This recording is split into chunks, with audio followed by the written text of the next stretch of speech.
Tá bom, então quem é que está fazendo esse transporte? Resposta curta, a gente não tem a menor ideia ainda. Tá? Então os ácidos graxos eles estão transportados de forma mediada por proteína, mas a gente não tem certeza de quais proteínas estão envolvidas nesse caso. Provavelmente mais de uma. Tá? E eu vou falar de alguma delas aqui. A primeira proteína é essa FABP-PM. O que é FABP-PM? É Fatty Acid Binding Protein Plasmatic Membrane. Então, é proteína ligadora de ácidos graxos na membrana plasmática. Tá? Essa FABP é uma proteína pequenininha. Então, ela tem aqui menos... Nem é tão pequena assim, na verdade. Ela tem lá, uns 40 kilodaltons, até tamanho médio. Que está na membrana plasmática e tem uma capacidade in vitro de se ligar a ácidos graxos. Tá? Então, ela tem uma afinidade alta por ácido graxo.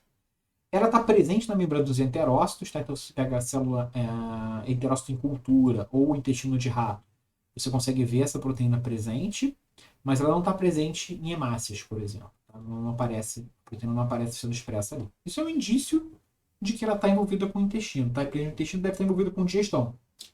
Mas é só um indício, não prova nada, tá? Mas ela está lá.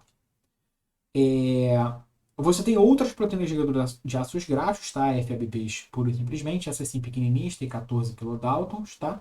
E elas também estão presentes em células em cultura, tá? Então você tem FABPL, que é uma isoforma de fígado, e uma FABPI, que é uma isoforma mais específica de intestino, mas as duas estão presentes em células de enterócito em cultura. De novo, tá presente na célula não quer dizer que ela tem uma função digestiva, tá? A gente não tem nenhuma ideia de função dessas proteínas na digestão ainda.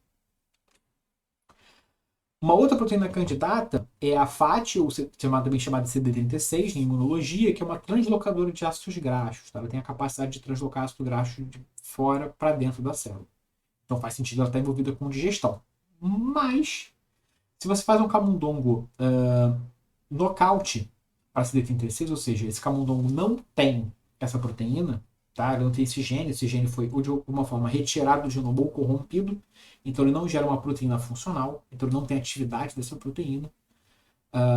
Os camundongos selvagens, ou seja, os camundongos que têm o gene são a bolinha preta, os camundongos que não têm o gene são as bolinhas brancas, e que a gente está medindo a absorção de triacilglicerol e a absorção de ácido graxo no intestino.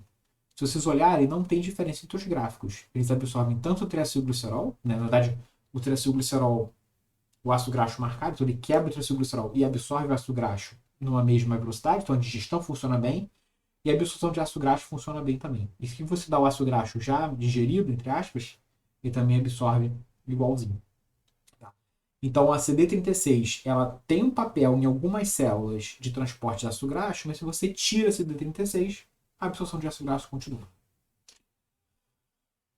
Uma outra proteína também é a FATP4, que é a proteína transportadora de ácidos graxos, número 4, que também está presente no intestino e é uma candidata a participar da absorção de lipídios. Tá? Você também consegue fazer camundongos knockouts, ou seja, camundongos que não têm essa proteína. Mas se você mede a absorção de lipídio, a barrinha preta é o camundongo selvagem, a barrinha cinza é o camundongo knockout, sem FATP4. Tanto numa dieta com pouca gordura ou numa dieta de cafeteria, né, Starbucks, McDonald's, cheio de gordura, ele também absorve lipídio igual, uma eficiência super alta. Tá? Então não faz diferença você tirar FATP. E o peso corporal dos camundongos é basicamente igual. Tá? Então eles continuam ganhando peso como os animais controles. Então aparentemente não tem um problema de digestão. Então eu dei 4 exemplos de proteínas aí, 2 FABPs, uma a CD36 e a FATP4. Nenhuma delas a princípio está envolvida, ou todas estão. Tá? Então pode ser que tanto a CD36 quanto a FATP4 tenham um papel na absorção de lipídios. Quando você tira uma, a outra é suficiente para continuar fazendo a absorção de lipídios. O ideal seria que a gente tenha um camundongo que não tivesse as duas proteínas para a gente tirar essa dúvida, tá? Mas a gente não tem esse resultado ainda. Então não dá para dizer que elas não estão envolvidas, mas a gente não conseguiu mostrar isso ainda. Talvez elas estejam, mas não sejam a única proteína envolvida, as únicas proteínas envolvidas, independentemente, na absorção de ácidos graxos. No intestino, a gente também tem um receptor scavenger, tá? Que é esse SRBI. Esse receptor está envolvido com a absorção de colesterol, tá? Eu vou falar aqui, depois eu vou voltar nesse assunto, mas a inibição de colesterol está aqui. Se você faz um você pega uma célula em cultura e faz uma RNA de interferência, o que é isso? É uma inibição da expressão. A técnica de RNA de interferência é parecida com o nocaute, assim, na função, mas é bem diferente de como ela funciona. No nocaute, você tira o gene totalmente. No RNA de interferência, você reduz a expressão de modo condicional. Então, ou você trata aquela sua célula com um RNA de interferência, ou você faz ela produzir o RNA de interferência. Como o nome diz, esse RNA interfere na expressão do gene. Tá? Isso faz com que você tenha uma redução da expressão da proteína. Se você reduz ou inibe a expressão do receptor scavenger, você tem uma redução da absorção de colesterol, que eu usei eu não, né? Foram usados diferentes RNAs de interferência para a mesma proteína, você vê que você tem uma redução de até 30% na quantidade de colesterol que é absorvido pelos enterócitos, tá? Mas isso não afeta a absorção de outros lipídios. Então ele é específico para colesterol e não afeta a absorção de ácidos graxos. Ele não está envolvido com a absorção de ácidos graxos.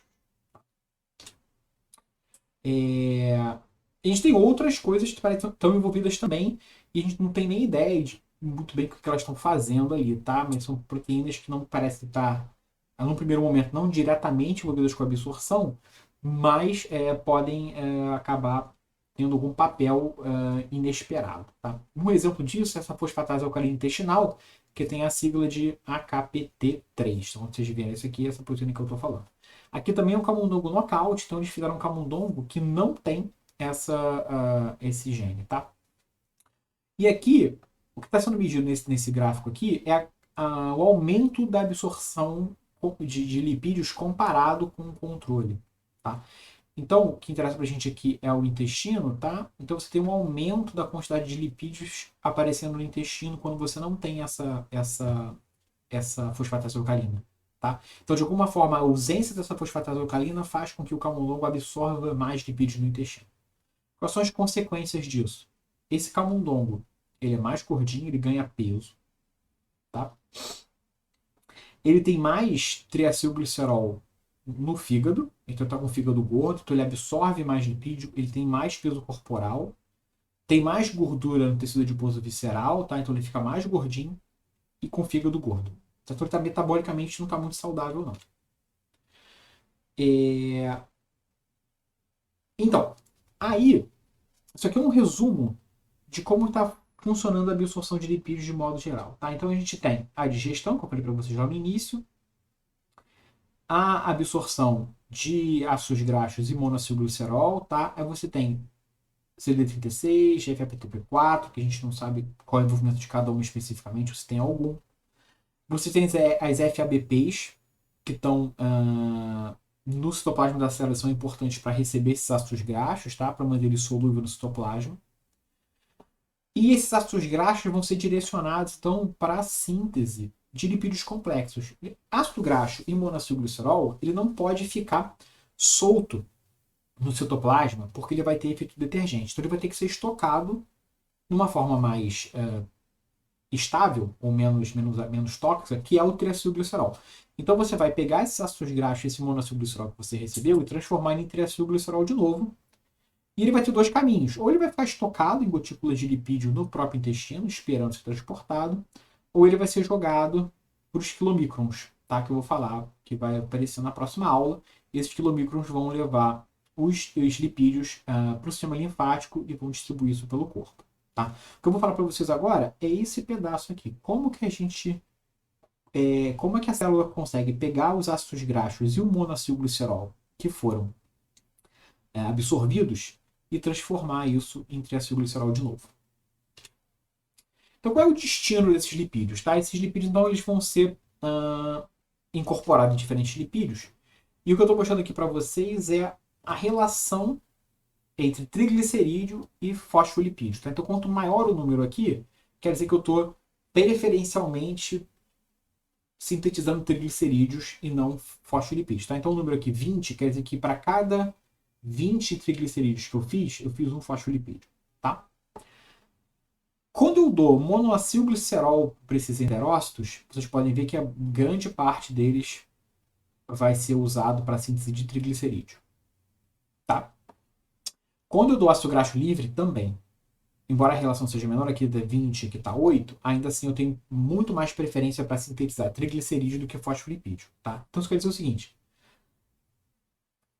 da digestão, tanto o monoacilglicerol quanto o ácido graxo livre que foi recebido pelo intestino está sendo direcionado para a síntese de triglicerídeos. Como isso acontece? A gente tem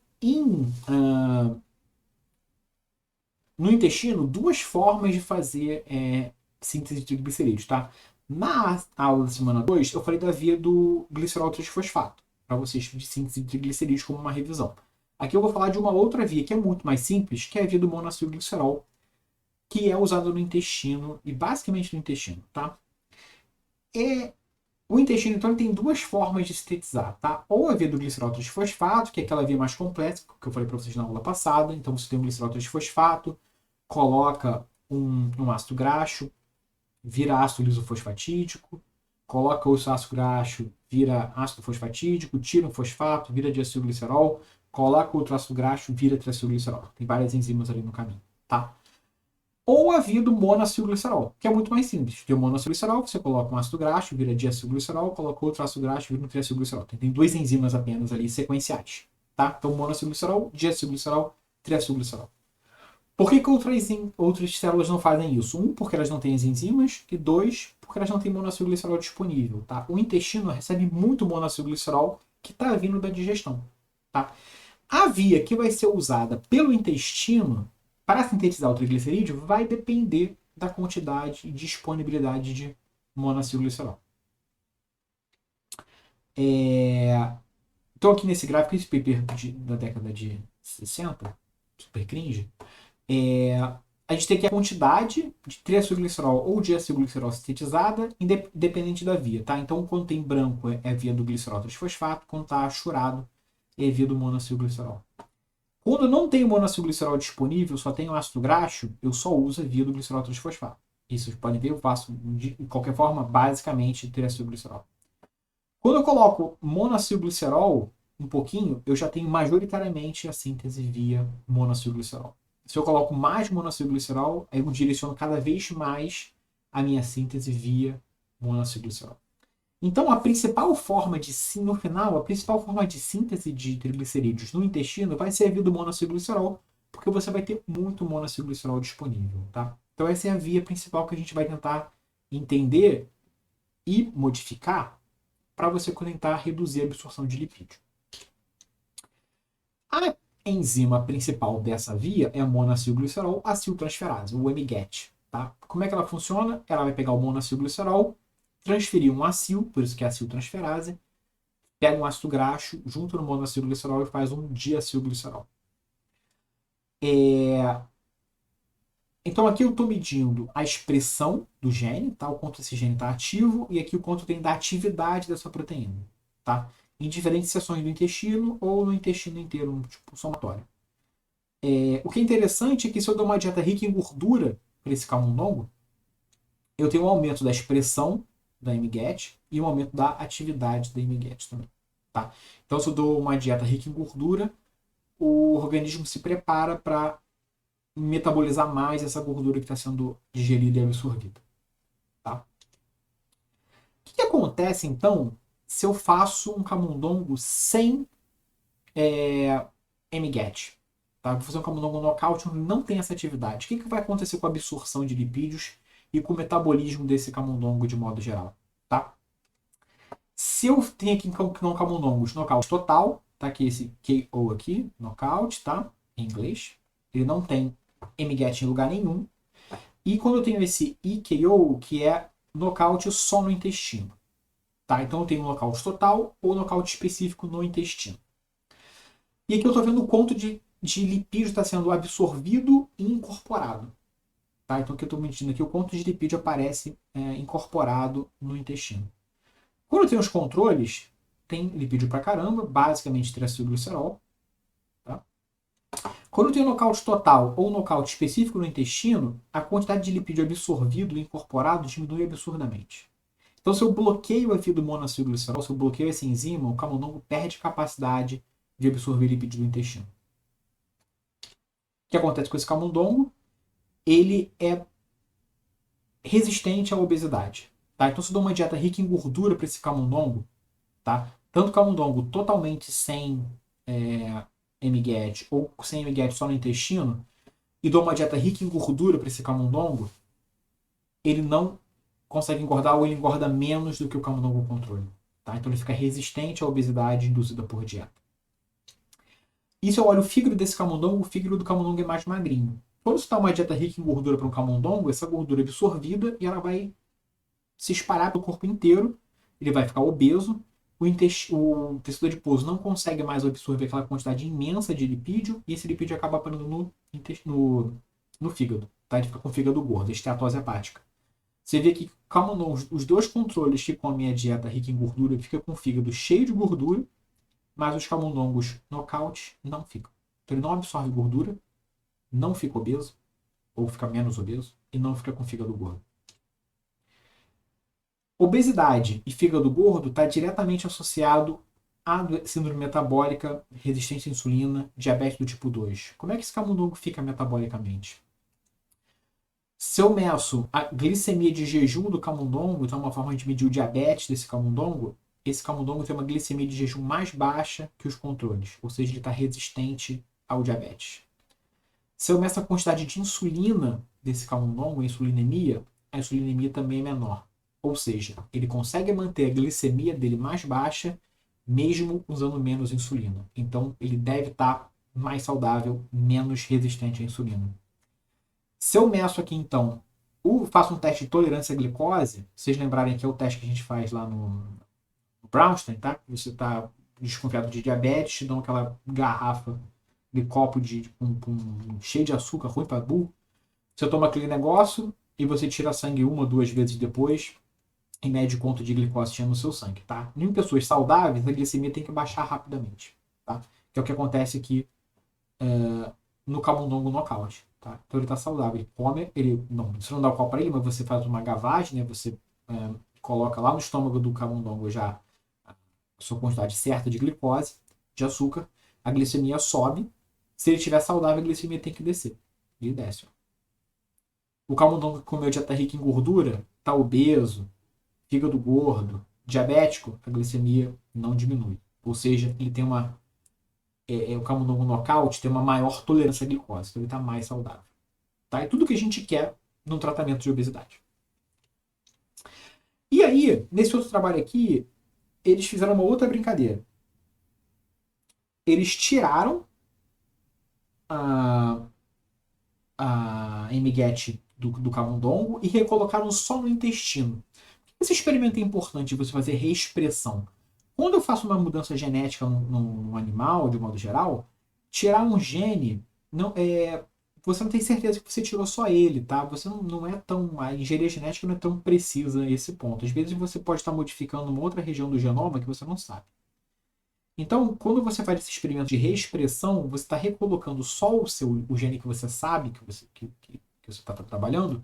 Se você conseguir recuperar, pelo menos parcialmente, as funções daquele gene no animal, significa que de fato é ele que é responsável por aquele fenômeno. Tá? Então, o que eles foram fazer? É comum experimentos de reexpressão, quando você quer garantir que é o seu gene que está envolvido naquele processo. Então, aqui eles têm o camundongo nocaute, de novo, e aqui quando você tem int L e int H. Isso aqui é uma expressão baixa, tá? Low expression da MGAT, e aqui uma high expression, uma expressão alta da MGAT, tá? Eles vão fazer basicamente os mesmos experimentos, tá?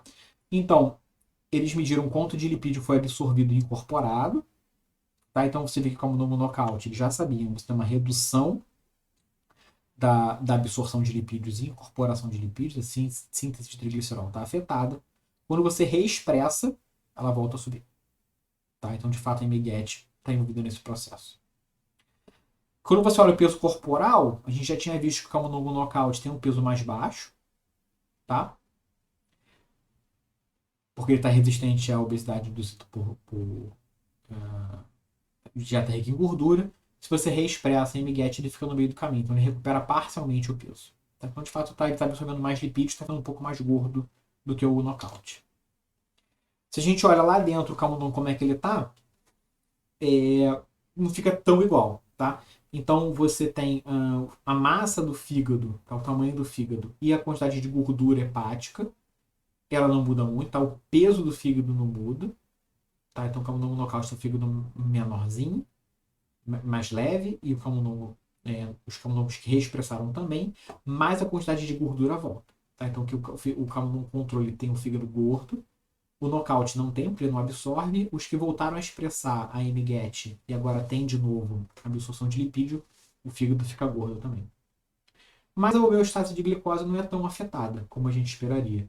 Então você tem a insulinemia não tá tão aumentada, tá? Então ele continua com uma insulinemia baixa, quer dizer que ele continua sensível à insulina. E o teste de tolerância à glicose fica normal ainda. Então o camundongo selvagem fica diabético, intolerante à glicose, enquanto os camundongos que reexpressaram a MGET ficam parecidos com o nocaute. Tá? Então você tem uma recuperação parcial do efeito. Mas está mostrando que, de fato, a MGET está envolvida com a absorção de lipídios. Se você não tem MGET, a absorção de lipídios fica parada no meio do caminho. E aí, bom, óbvio, vamos pensar no inibidor de MGET. Tá? Então tem esse composto aí com esse nome complicado, JTP103237.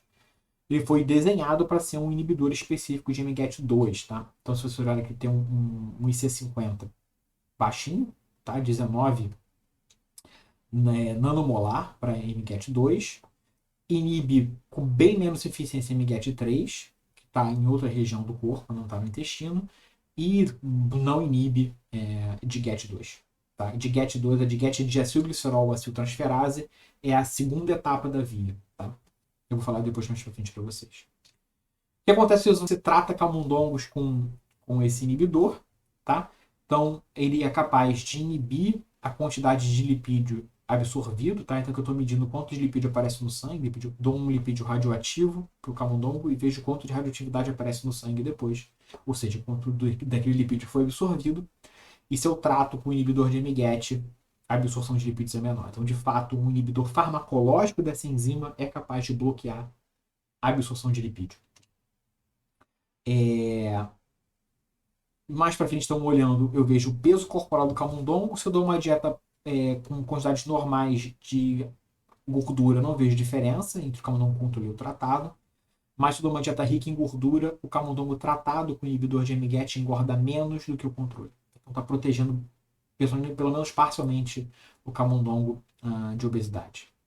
Se eu vejo como é que está o meu estado de glicose, tá? Então que eu estou medindo de novo teste de tolerância à glicose, vejo quão diabético o camundongo tá. O controle, que comeu dieta rica em gordura, tem uma tolerância à glicose menor do que o camundongo que recebeu o inibidor de MGET. Tá? Então, de novo, ele fica. A homeostase de glicose está menor, ele está mais tolerante à glicose. Aqui no meio, para comparar, tem o orlistat. O orlistat é um inibidor de lipase pancreática. É um dos únicos fármacos aprovados para o tratamento de obesidade. Tá? E se vocês olharem, o orlistat fica meio que no meio do caminho entre os dois. Mostrando então que o inibidor de MGET seria tão bom quanto, ou melhor, do que o orlistat para evitar diabetes em pessoas obesas. Existem umas outras medidas aqui, então foi medido glicemia de jejum, não foi visto diferença, insulinemia não tem diferença, triglicerídeos no plasma não tem diferença, mas se você olhar a quantidade de gordura, tanto o orlistat quanto o inibidor de MGET reduz a quantidade de gordura no camundongo, e se eu meço a quantidade de gordura no fígado, tanto o orlistat quanto o inibidor de MGET reduz a quantidade de gordura no fígado. Tá? Isso explicaria porque o camundongo está com homeostase de glicose melhor.